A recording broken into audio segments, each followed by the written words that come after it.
Morning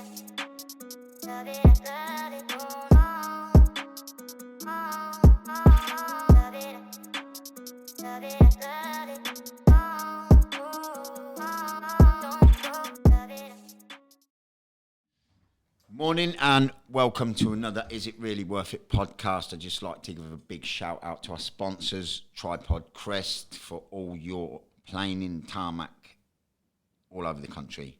They're the go-to firm. Thank you very much, Tripod. This morning we have got a superstar, Chantelle El Capo Cameron in the building. Morning, Chantelle. Good morning. Right, I'm going to give you your full title, which is pretty long, so we could be here for a while. You are the current Ring Magazine, WBC, IBF light welterweight champion, and the IBO. I'm going to squeeze that one in. And still undefeated. What a feat. 15 now. 15 and 0. 8 KOs. What a great career. What a great career. And myself personally, I think it's only just beginning. Done a lot of reading up on you the last few weeks. Absolutely brilliant career. But we're going to come back to where you're at now. We're going to go to the start. So where were you born? So I was born Northampton General Hospital. Yeah. Yeah. Year? 1991. 14th for May. 90s baby, yeah? Yep. So growing up, where in Northampton? So I've always lived in the same house up until I was, I think I moved out about 23. So Standersban, the Eastern District, and I lived there all of my childhood, all of my teenager years, and moved out. Tough part of the town. Yeah, definitely. It's you used to always get frowned upon saying I'm from the Eastern District, but for me, I've always been proud of where I've come from because we were street kids, like we were all streetwise, and I'm proud of that as well. Yeah, So brilliant. I've always used to get even teachers like looking down on me and saying stuff like Eastern District. Even some parts of my family that lived in different parts of the country used to always like say about Council Estate from the Eastern District, 'cause it's always had a bad name. But to me, it's the best part of Northampton. Yeah, it's cool. I love it myself. I love it. Yeah. So growing up, you know, it's a tough place. So, you know, we all have choices. Yeah. So there must have been a lot of crossroads in your life where you could have turned left instead of right, and, you know, in the environment of your young years, surrounded by, I'm not going to say negative because I can't really find a lot of negatives about, you know, I spent a lot of my life on the Eastern, so I can't give any negatives really, but there is opportunities. I'll say you've had opportunities to choose an easy route. Yeah. You never. No, definitely. I think it's because my mum and dad as well. I think they've had like a wild life themselves. So I think with me, because out of my brother and sister, I was the one that was very driven. And I think they seen that as soon as I started kickboxing, they seen that I get stuck in and I was good at what I do. So I think my mum and dad was a little bit more strict on me than my brother and sister. So there's always paths I could have gone down, but for me, it was always my dad getting me in the gym. So even on summer holidays and stuff, when all the kids were hanging about on the streets, I'd be out and then I'd get the call to get back, get my gym stuff on and be travelling, like taking me down to Birmingham or Watford to go kickboxing. Brilliant. So my dad's always like invested in me in that. That's why I'm so thankful for my dad as well. Oh, definitely. He's done everything for me. A lot of kids, you know, miss that influence in their life. Yeah. And I think it's a great, you know, any male kind of influence around a kid, if it's positive, you know, it can make such an impact and a difference. Yeah. So you're a young kid growing up in a tough area. What age did you know, find contact sports? So I started when I was 10, kickboxing, but like, not gonna lie, I still was the kid in the Eastern District as well, so I used to always be at the fields, be at the parks, so it was all about balance, but because I love fighting so much, it kind of, I'd always go back to the gym as well. And I can remember even when I was younger, like going through my teenage years, my friends would be proud of me. So they never like nagged at me for not going out or not being around on certain occasions and stuff, because they knew that I was doing something that I was actually good at. And I think there's all proud. I think even the people I was around, like my peers, I think you can be around peers that could be a little bit jealous and a little bit bitter, but I was lucky. Mine were always quite positive for me to be out there doing something productive. That is, someone said to me this week, show me your friends and I'll show you who you are. Yeah. You know, and a lot of kids now, they've got the peer pressure of, you know, get into a gang, you know, come and join us. And, you know, if you don't come with us, we're going to do this and we'll intimidate you. So for you to have a group of friends the way you did, that must have been so helpful and not just comforting, but like motivating really, because you know you've got not just your own motivation, but you've got your pals around you saying, come on, Shan, keep going. It was like, that's why I'm so grateful to my friends, because, you know, like Billy Aquadrome, everyone used to always go down there and it used to be like gang wars. Yeah. Used to be literally like gang wars. And I can remember every Friday, Saturday we'll go down. So I'll go kickboxing, I'll go back down to Billing. It'll be the same Saturday, Sunday. And I remember everyone would be fighting and stuff, and the lads would just be happy that I was there because they knew I could fight. They've got the backup. Yeah, and I used to think, I ain't fighting, there's about 20 of yous.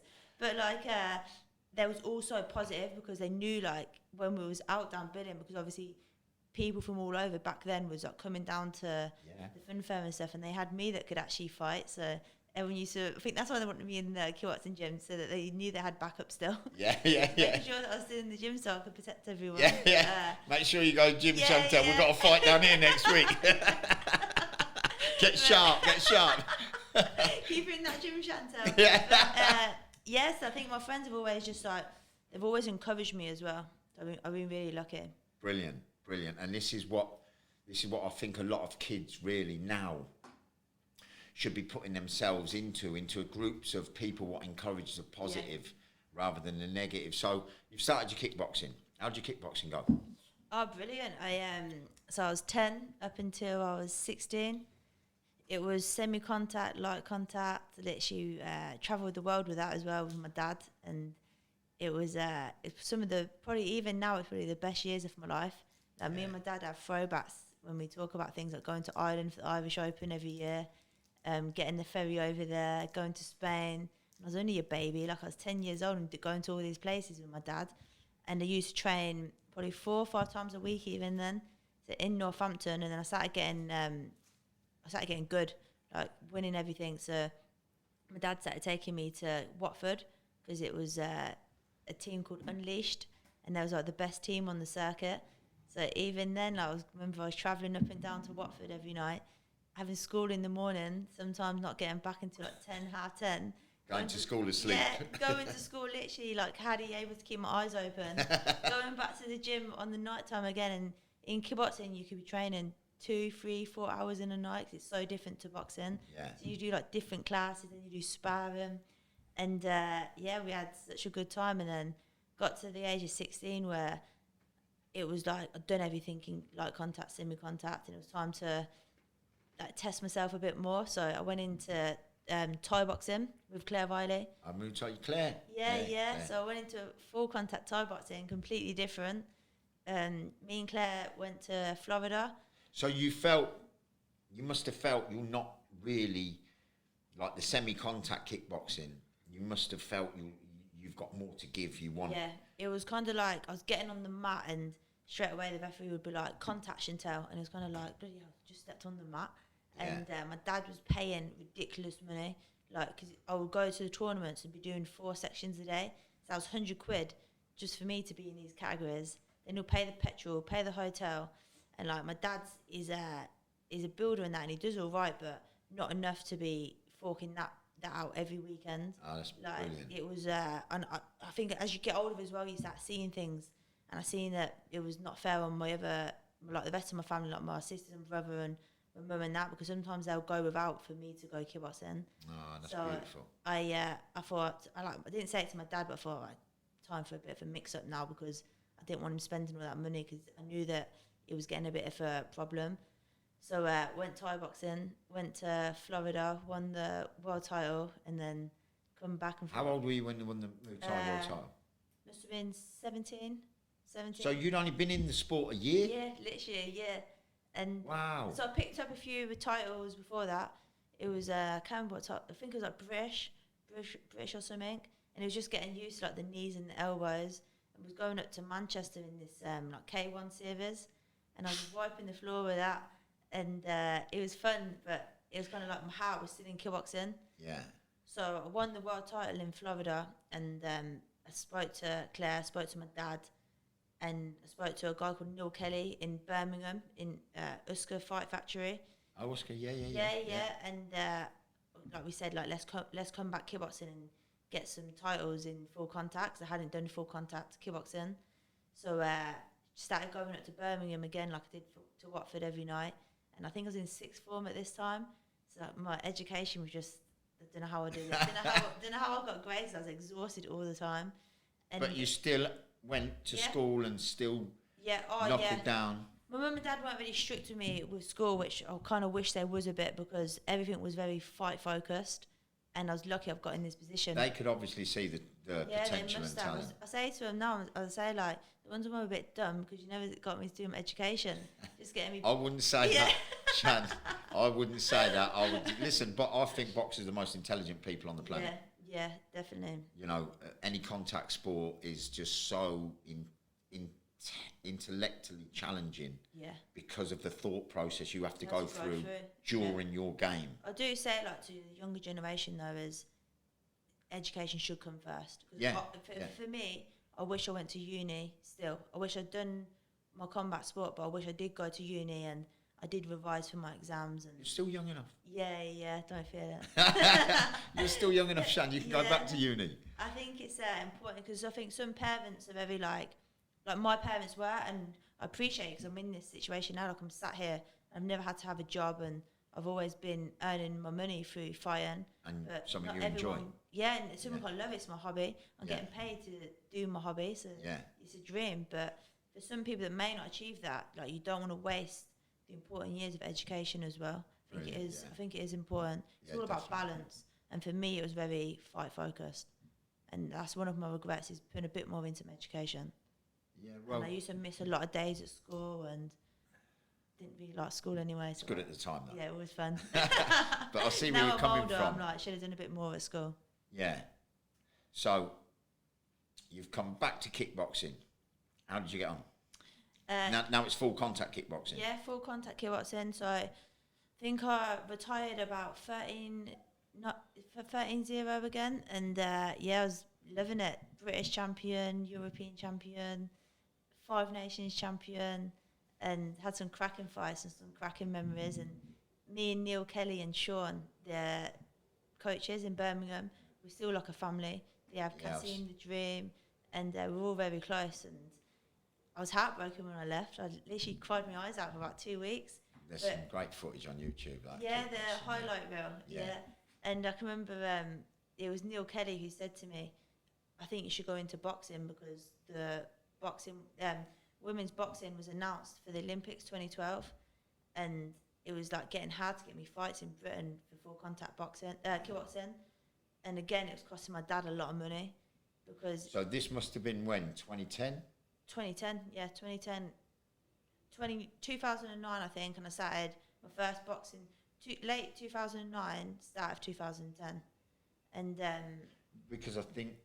Was it Seoul Olympics? Was it 208? Or was it Seoul?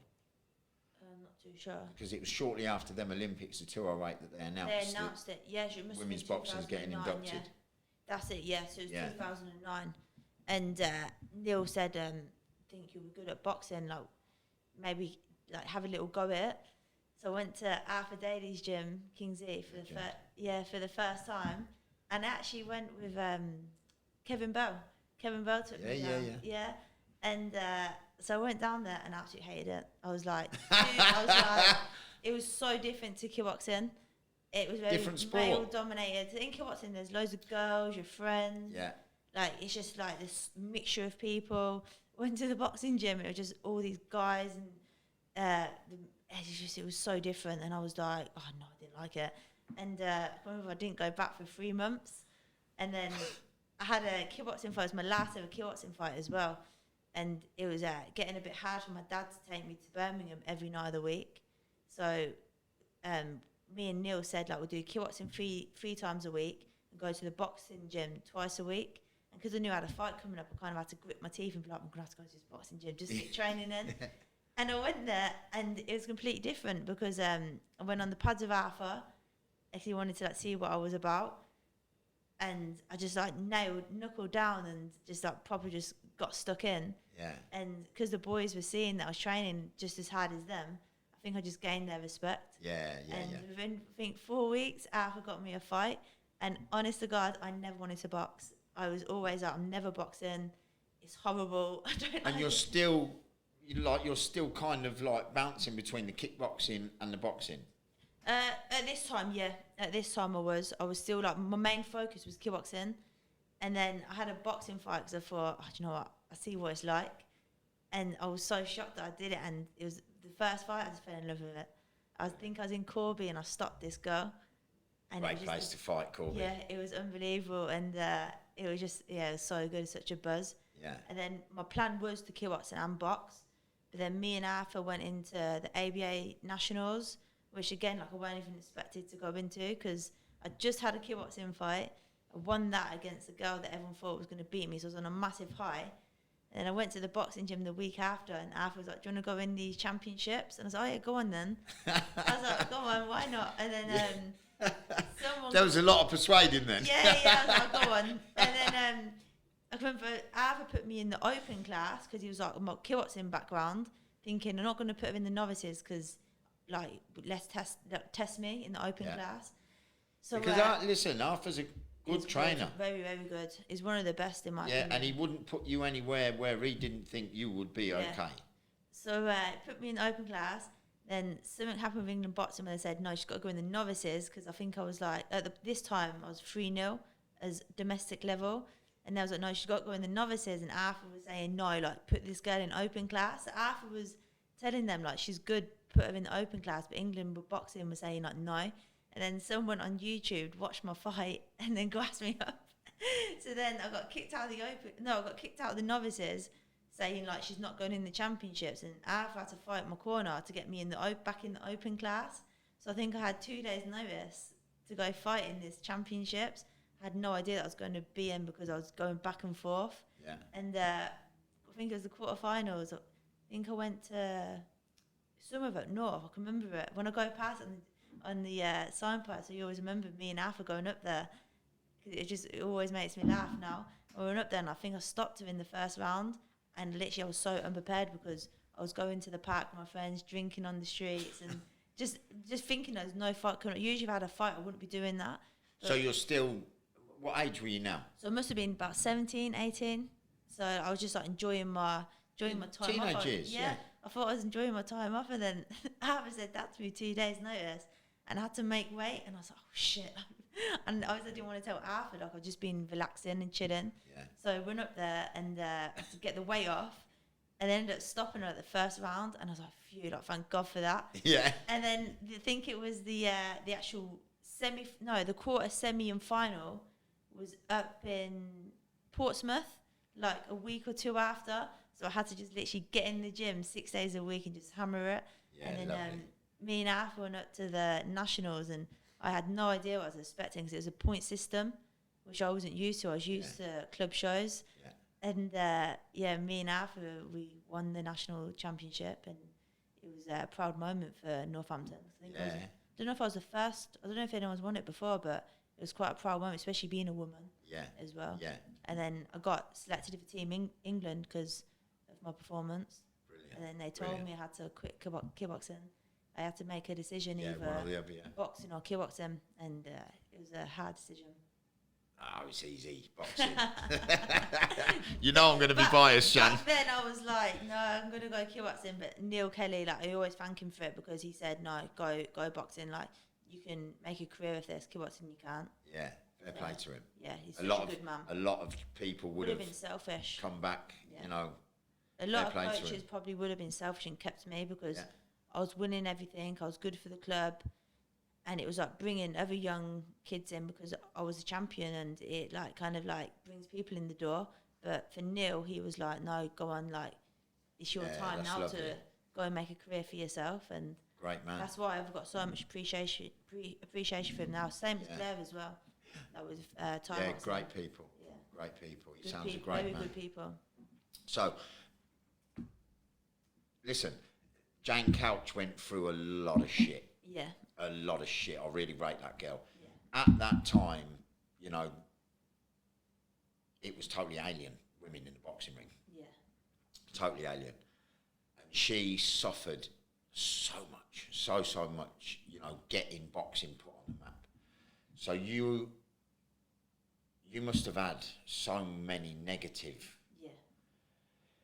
not influences, because the people around you have all been positive, but you must have had so many negative, you know, barriers put in front of you.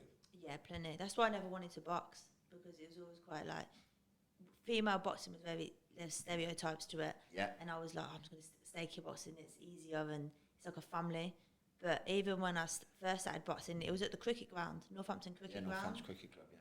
I can remember before I boxed, I was in the, there was that pub next to the cricket ground. County. I was in the county with my mum and dad. And not having a beer. No, of course not. Quick shot. I was it was with my dad. I can't remember. I was having a couple of drinks before I went over, and my dad was arguing with some guy, and I literally just walked in. There's mid arguing, and it was basically because a man was like slagging off women boxing, and my dad, like being my dad, like right in your corner. Yeah. Yeah, go on. And my dad was like, "Watch her box. Like, make sure you're in that cricket ground and watch this girl box." So had my fight and everything, and it was a really good fight. Went back to the county after, and this guy literally couldn't get rid of him the whole night. He was apologising. He was literally my biggest fan. I was going to say stalker. Yeah, he was literally my biggest fan, but I think that's what it's about, is changing people's opinions. Totally. Everyone's entitled to an opinion. Even now, there's still people now that don't agree with women's boxing. And I think, fair enough, like, everyone's entitled to their opinion, but watch us. Well, watch a good women's fight. I'm going to be honest. When it kind of blew up, really, me and Christy Fitzpatrick had just set up NABC down in Ash Street. Yeah. And there was a few girls coming in, and I said to Chris, I'm going to hold my hands up here, Shan. Yeah. I said to Chris, come on. Yeah, get them out. Do we need them in the gym? Do you know what I mean? And Chris said, Sean, we've got to accept them now. Yeah.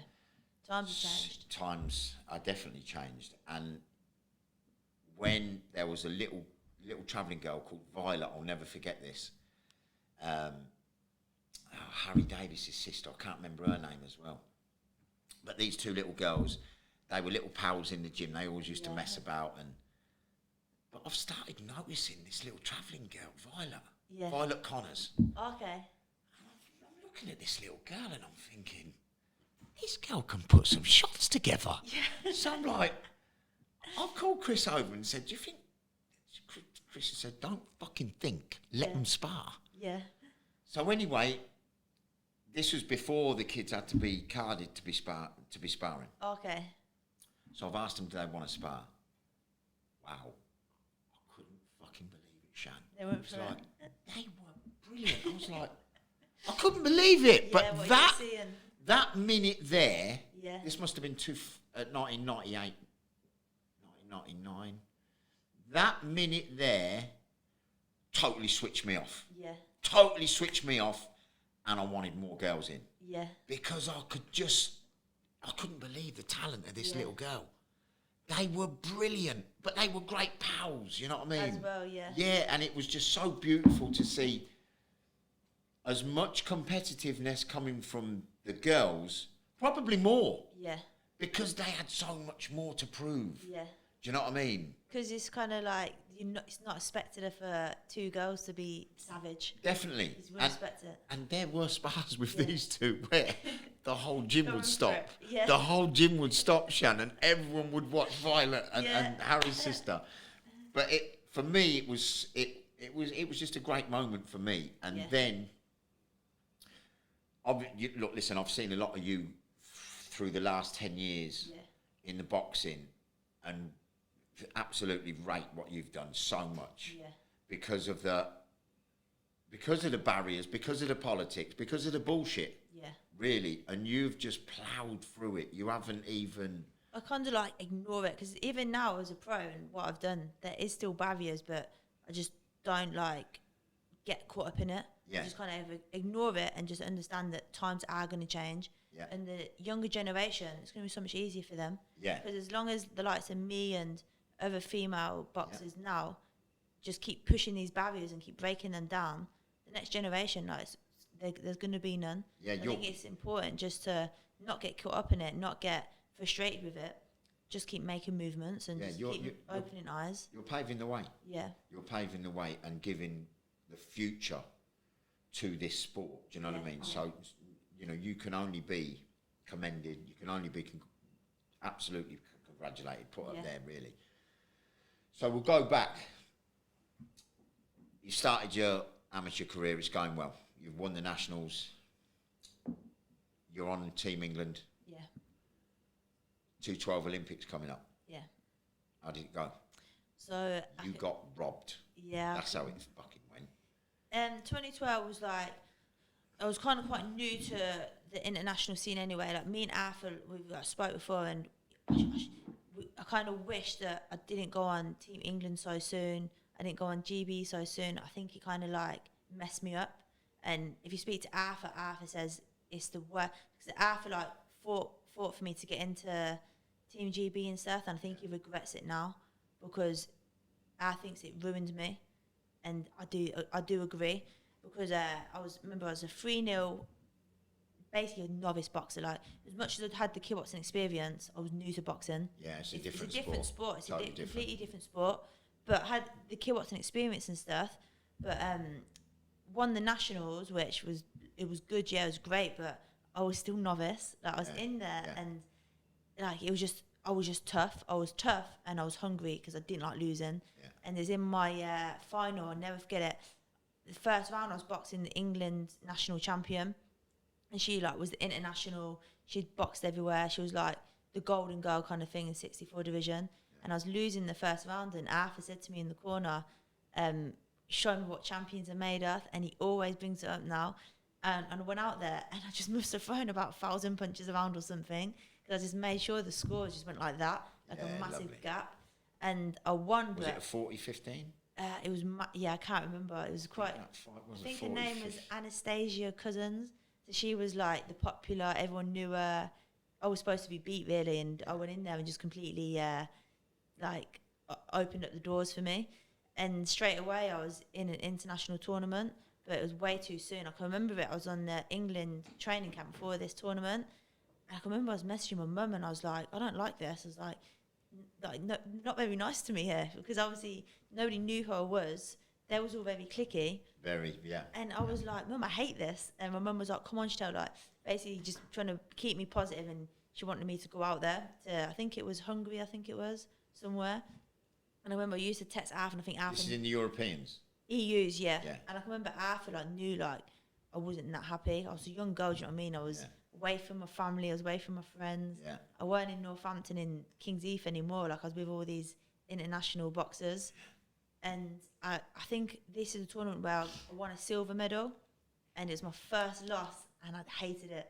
I took it really bad. I lost to the world champion. Her name was something Tata, Gülsen Tata or something, a Turkish girl, and she was very good. I remember she beat me, and I took it really bad. I come home, wouldn't go to the gym, crying, blaming everyone but me, thinking like, why am I doing this? I've just lost now, and hating everything. Yeah. And then, so this was your first loss in the boxing? My first loss, yeah. And it was horrible. I really took it bad. Then I went back to Arthur, started training again, got selected to fight in Barbados in the World Championships. And I can remember I was going to a few squad trainings and stuff, and again, I weren't really enjoying it. I was going because I had to go to Barbados and Miami, so I was thinking, I'm going to go because bloody hell, it's Miami and Barbados. Yeah, and getting holiday out of it. I think I'm going to have to go to this. And remember, I was loving it, training with Arthur back home. It was like normal to me. And then going to the international squad training was very different. Yeah. And it was kind of like, I was not forcing myself, but I was thinking I'd rather be in King's Heath, like grueling sessions, bit like in the gym where it's you feel at home. Yeah. But I was taking myself away now for the first time, like away from everyone. So your whole surroundings Yeah, have it was a lot changed, the different. atmospheres, Yeah, the people. and I didn't know these people really. I was like, they all knew each other and I didn't. Yeah. And I went to the tournament and I lost in the quarters. And I can remember everyone at home was like so thinking Chantelle's going to win a world medal. And I think, and it was like a lot of pressure for the fact that I was so inexperienced. Other side of the world. Yeah, totally different climate. On my own. My dad wasn't there, my mum wasn't there. I remember I'm used to my dad being everywhere with me. And it was the first time like my dad wasn't at these places. And it was horrible. I was thinking, I'm actually on my own now. Yeah. Like, Arthur's not here. My family's not here. It's like I was 18 as well at the time. And I lost in the quarters to a Russian. And to be fair, she made a proper mess of my face. And again, I come back to Arthur, sad, lost, felt like I let everyone down. And then I was going to go in the army to box. So I done my interviews, had a phone call with the army wanting me to do the fitness testing. Yeah. So I was all up for it. And then one day, I was applying for jobs as well. So I just finished sixth form.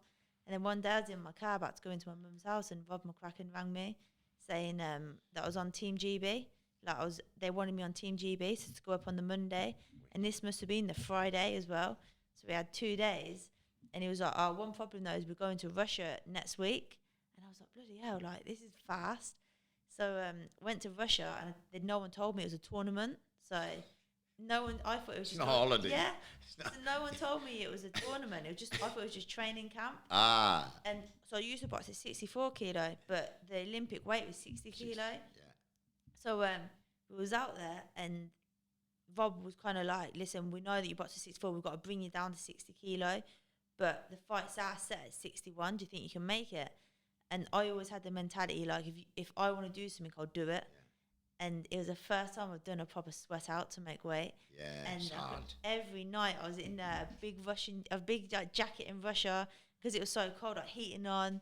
The coach was having me doing these crazy circuits, all this like mad training to get weight off me. Yeah.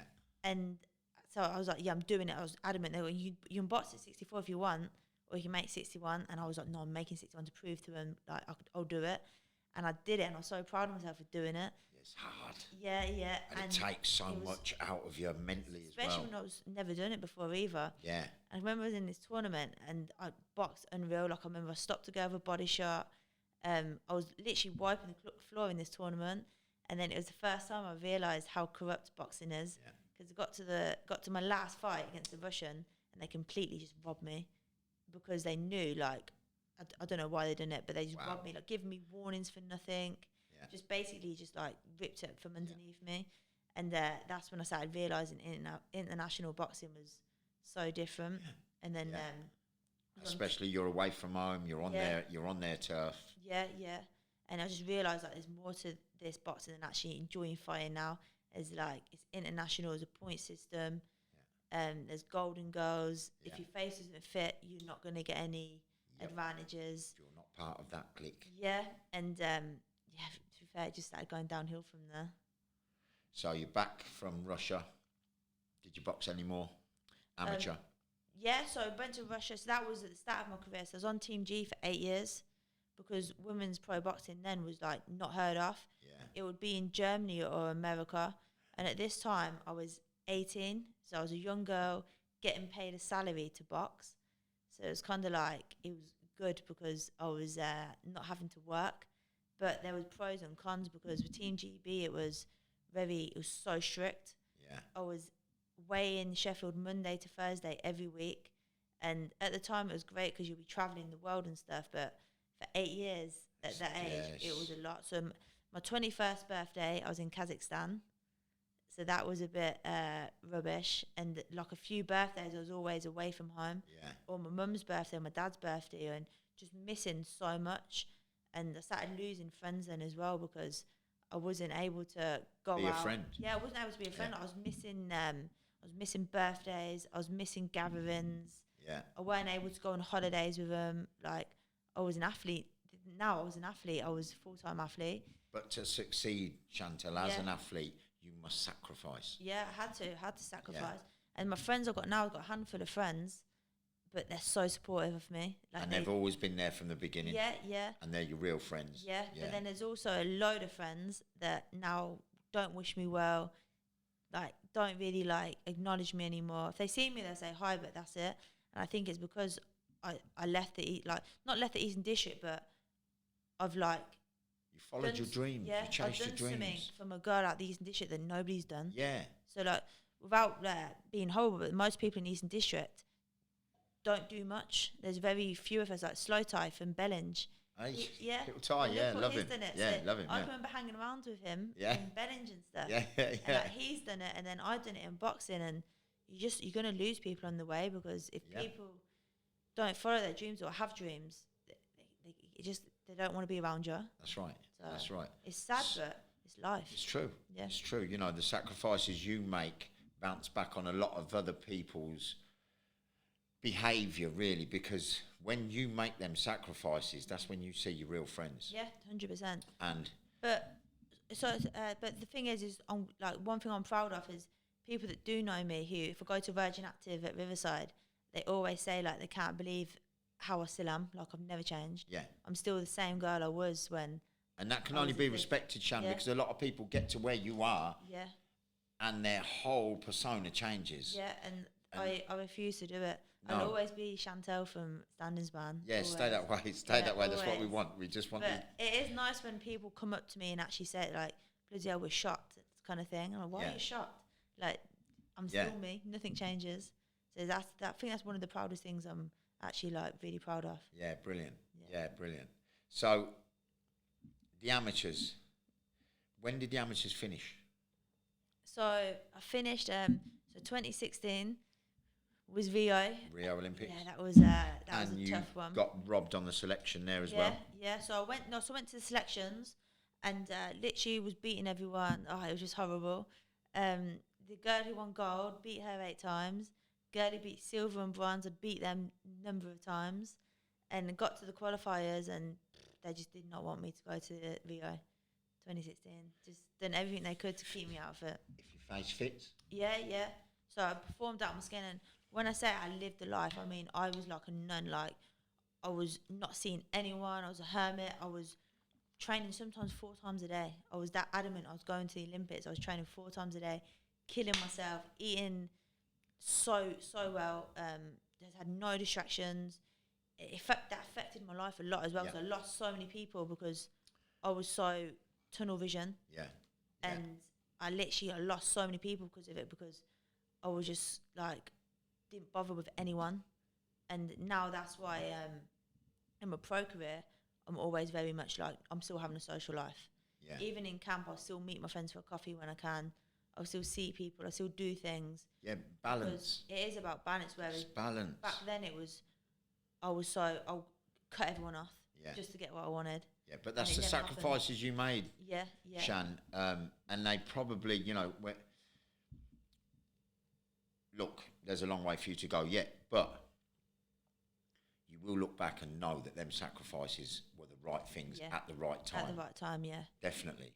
I'm a great believer in looking back and taking the positives from negative kind of events. Do you know what I mean? Yeah. And turning them into like positive thought processes for my future. Yeah. And what you've done, you've turned every kind of negative and just blew it out the fucking wall, really. When you look at it, when you look back and think, well, that could have went that way or that way. Yeah. I could have went left instead of right. I could have done something different. And one single minute or moment could have changed the rest of your life. Definitely. So Rio, what happened after Rio? So I didn't qualify, and I think I took it really bad, like really, really bad. I was embarrassed, if anything. It was like I let my mum and dad down. I was in Kazakhstan. Embarrassed, not for yourself, surely, but embarrassed for England. I was embarrassed for myself. I didn't go. So I used to always go Western Favourable every day with my mum, like when I was back home, take her shopping and stuff. Yeah. And for 2 weeks I wouldn't come out of my room. And like my mum was like, "Come on, take me favour," because my mum doesn't drive. But knowing the girls, what they did pick, knowing you'd already beat them numerous times, you must have felt embarrassed for England boxing. At the time, I was just like, I just think shocked. Yeah, I just couldn't believe it. Yeah. And there's more of this fact that everyone else on the team who I was with qualified, and I was the only one that didn't, and it was so heartbreaking. And back then, it's like you're just a racehorse. No one cares. Yeah. I didn't qualify, so what? Someone else is gonna come in. So like I felt like just alone and isolated, and no one give a fuck. Yeah. And I thought I've put everything into this for 8 years, and I've not done what I wanted, and it was horrible. And especially in Northampton, because before that, everyone was like, "Oh, you're going to Rio," and I was like, I've got to qualify. But even in the newspapers, it was just everyone thought I was going to medal. Yeah. Or not medal. I thought, Chantelle, I thought you was going in. I used to get the boxing news every week. Yeah. She's in. Yeah. That's You're what in. it was, because I was winning everything. And then when it come down to like crunching down, it just didn't happen. And it's embarrassing. So I remember it was my mum again. Like, my mum's always been the one who's like, give me the kick up the ass. When stuff's happened where I've been down in dumps, mum's like, get in the gym. Like, she's quite savage like that. That's great. And I remember I was moping around for a while, and then my mum was like, right, that's it, no more sympathy now. Like, get back in that gym. Brilliant. Doing my head in. So, brilliant. I can remember there was a few like ifs and buts, and I went back to Sheffield anyway, and they wanted me to go to Europeans, and it was still quite raw of the Rio. It was still quite raw, so I was kind of like, remember it was 2 weeks before, and I was kind of thinking, do I want to go or not? And I remember saying to my mum and dad, like, I don't even want to do this anymore. Like, I'm going to go to Europeans, and I actually don't care. Like, I don't even care if I win. I don't care if I lose. I'm sick of this. And I thought, well, let me give it one more go, so I know what I'm like. I hate losing. So I went to these Europeans, and to be honest, because of everything I'd done for Rio, I've kind of went with a mentality like, I'm just going to have some fun. So I trained. No pressure. Yeah, so I trained, but I didn't train as hard as I did for Rio. I was just thinking, I'm not doing it to myself. I'm not going to do all that to be let down again. So I remember I went to Europeans, I was boxing, unreal, because I was so relaxed. I had no pressure. No pressure. I was having fun. I was doing what I like doing, fighting, with no pressure. And I remember I got to I think it was a medaling stage, and a boxer rushed in, and I literally boxed their ears off. I mean, completely boxed their ears off for 4 rounds, and they raised their hand, and I just laughed. I literally just laughed in the ring and thought, fuck this. Like, I'm so done with this. And I went in the changing room and started crying my eyes out. So it had like, my emotions were just all over. I cried my eyes out. I come home, and I knew that was me finished. I knew it.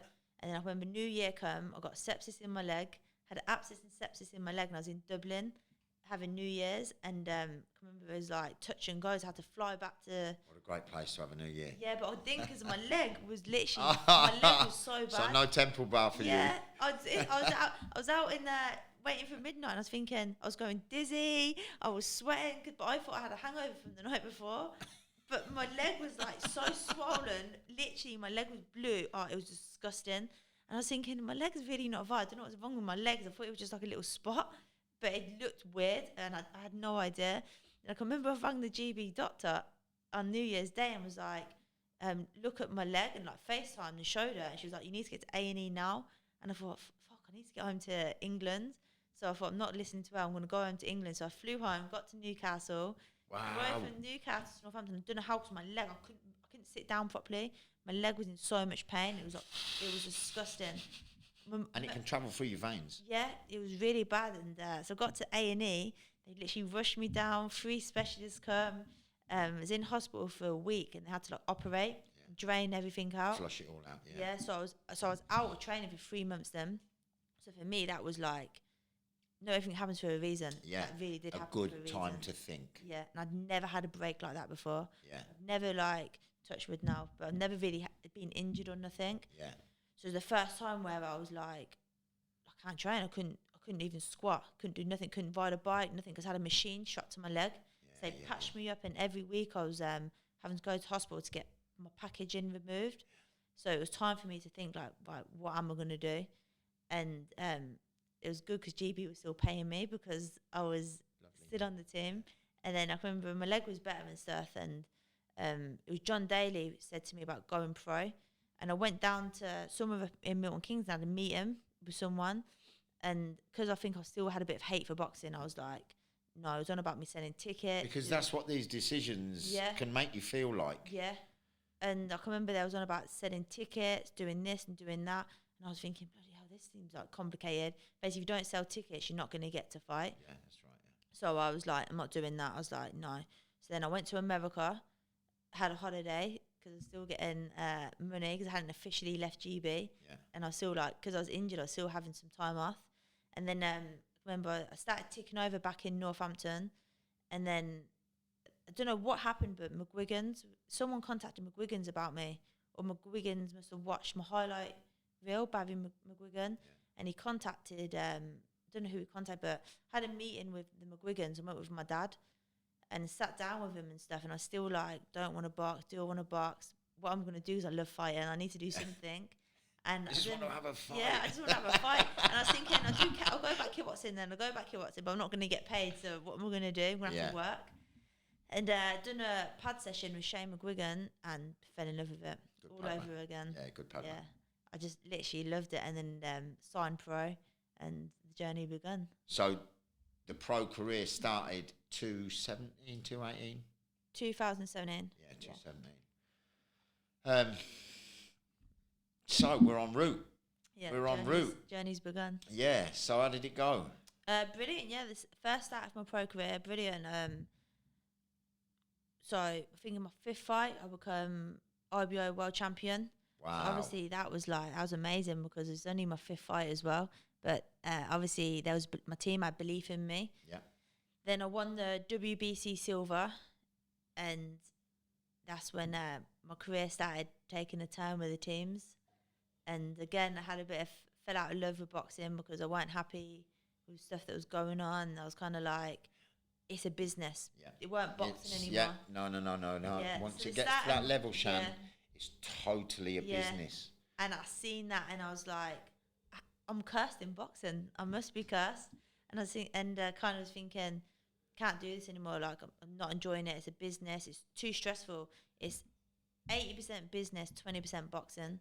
And I'm so used to everything's boxing and just worry about the fight. You're a world champion. You're a pound note. Yeah. Not just for yourself, but for everyone around you. Yeah.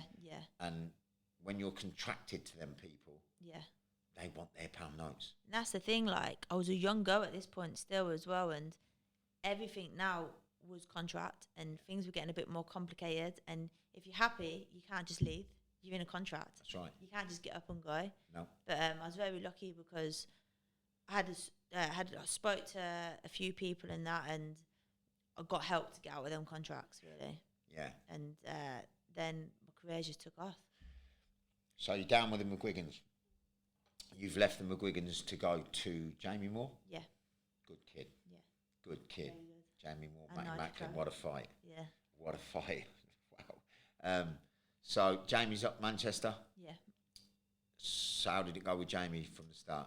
So I went up and met Jamie, and obviously Cal Frampton was up there, so he had a few problems with the team before as well. So and Carl left the McGuigans to go to Jamie as well. So you've got a bit of common ground. Yeah, and I knew Cal from being up in London as well. Yeah. So I was always watching Cal's socials and watching how Jamie and that was with him. And I was watching him for a couple of months before I made any changes. And I thought, they look a good team. And went up and met Jamie and had a coffee and stuff. And he's like, look, we'll help you. And spoke to MTK and they said, we'll help you as well. Like, get your career back. It's a very happy gym. Yeah. Comfortable, happy. Yeah. Motivated. Yeah. But a fighter needs... Listen, I've been in gyms myself, Chantelle, where you just don't feel comfortable. Yeah. You know, you're a world champion now. Yeah, the atmosphere. Yeah. I think some of the judgment from a lot of people. Yeah. You know, it's the whole package really in a boxing gym. But when you find that right place, it's just... Yeah, when you know, you know. Yeah, you know. When you know, you know. Yeah, definitely. And, so I had 2 run-out fights with Jamie, because obviously it was a new team, had to gel with them, and then had my 2 mandatories. Had a mandatory for the world title at lightweight. And this is for the WBC? WBC, yeah. Lovely. So I won that. It was a great fight against Anisha Bashil in Brentwood. Watched it, yeah. Yeah, I loved that fight. It was one of my favourite fights, I think. And then, so my mandatory was just a year hanging around.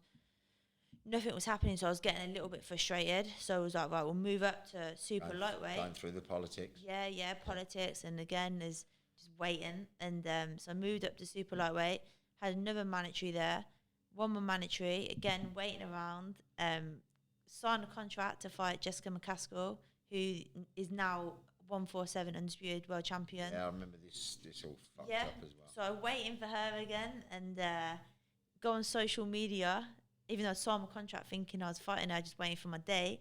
Go on social media, see on Instagram, Matchroom had announced that she was fighting Cecilia Brackhouse for undisputed at 147. And I was like, what the hell? Like, what's But you're mandatory. Yeah. So I was like, so the belt's vacant now, so like, what's going to go on? So again, waiting around a bit, and then finally got my title shot against Andriana in Milton Keynes. This is over here in Milton Keynes, yeah. And so she missed weight, so I was the only one that could win the belt. Beat her, and then why do fighters do that without? You know, they should be coming in disciplined, and it's especially a world title. Come on, a world title is crazy. It's just she's undefeated as well. And I was like, what are you doing? Yeah, I can't. Yeah. And she had plenty of time. She had 10 weeks. So listen. If you can't make weight in 10 weeks, a 10-week camp done properly, you should be making the weight in 9 and just floating through to the fight. Yeah, exactly. And then just enjoying. I remember that, and I just thought, what the? It was quite shocked, and then they was like, "Do you still want the fight?" And I was thinking, "Fucking right, I want the fight. I want the fucking belt." I don't care what she comes in at. We are fighting. I want that world title. I waited so long. My career's been such a roller coaster. Like, I'm grabbing this opportunity. I don't care how heavy she is.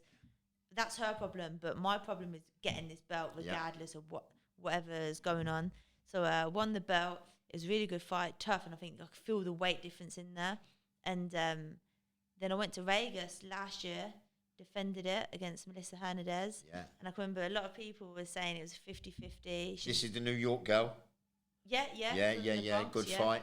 She was a good fighter. Yeah, so a lot of people were saying, like, doubting me a bit, and I love it. I was like, go and doubt me, because someone motivates me. Yeah, the more you doubt me, the more I'm going to prove. Yeah. And went to Vegas, beat her. I think it was an early stoppage, and it was quite frustrating because it ruined my performance. Whereas if the fight carried on, I could have got a good clean stoppage. It was coming, and I wasn't looking for the stoppage, but I knew that it was coming anyway.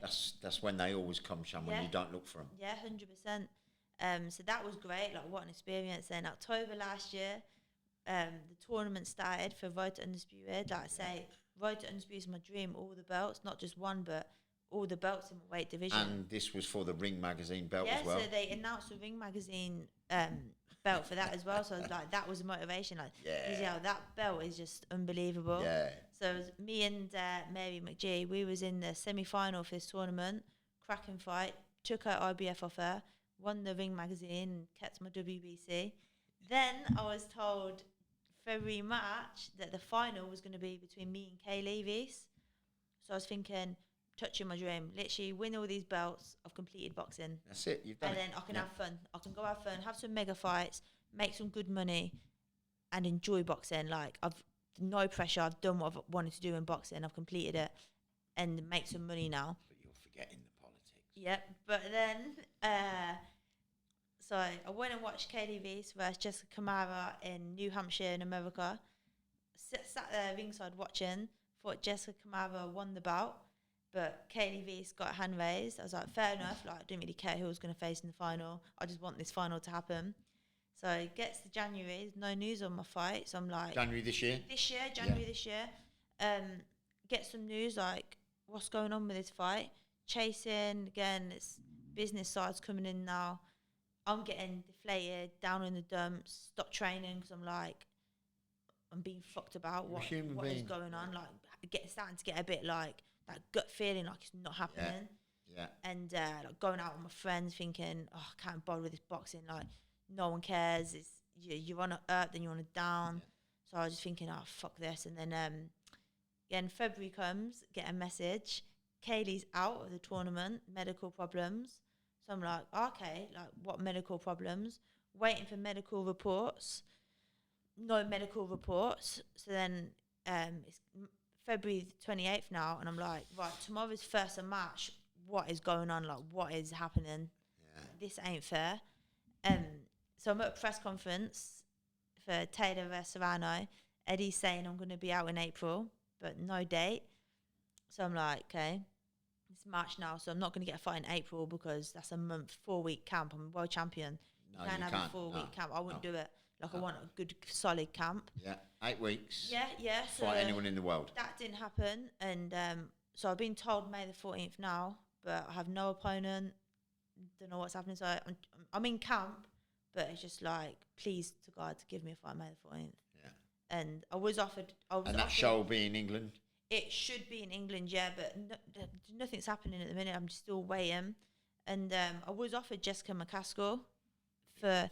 Yeah, I was offered it, but politics. And I was like, what they were trying to offer me, I was like, come on, like, don't take the piss here. It was ridiculous. So I was like, I'm not taking that fight. It's like, I know my worth and I know what that fight's worth. It's not happening. So now I'm going to do a title defence and I'm still waiting for an opponent. So come on, Eddie. Yeah. Come on. Snap. Get things moving. So you are at the top of the mountain at the minute. To get there, Shan, you have sacrificed your life. Yeah. Really. Yeah. But you've got your dream. Yeah. Almost. No, I think, listen, you fucking smashed it. But your life has not just inspired your pals, your family, you have inspired a generation, Shan, with what you've done and how you've done it. The message your life has gave to kids can be life-changing. Yeah. It can be life-changing because we've got street loads of kids now running around, knife crime, getting pressured into gun crime, getting forced into gangs where they don't want to be in because we're born into love. We're born to love. We're not born to hate. Yeah. But society now is kind of pinching these kids and taking them and fucking them up with peer pressure. You've grew up in an environment where you could have so easily been one of them people. Yeah. You've took yourself single-handedly. You've had a great support from your mum, your dad. Yeah.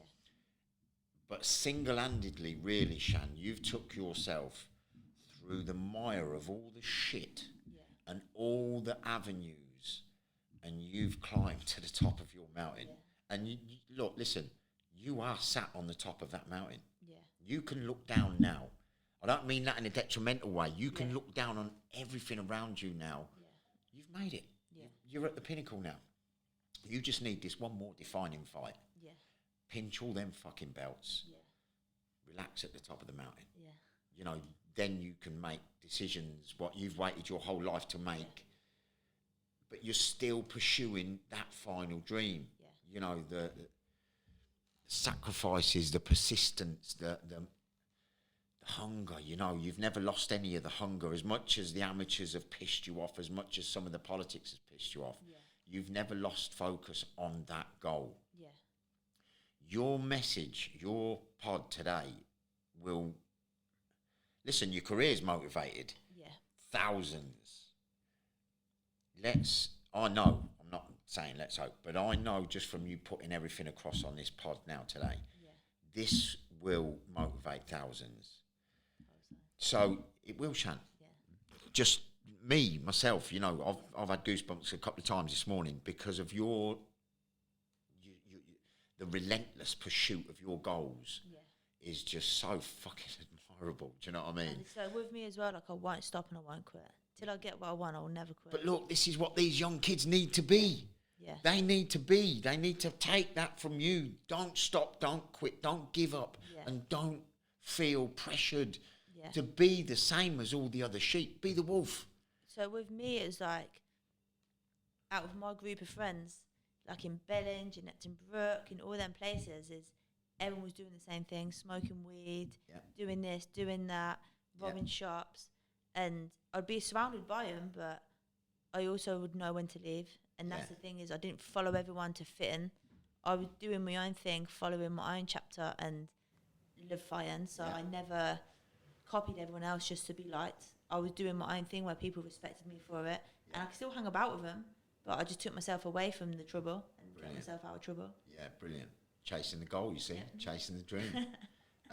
What an amazing podcast. But look, before we wind this up, Shan, what would you know, we can all do a lot for, you know, we can sit back and we can say, look, this needs to happen, that needs to happen.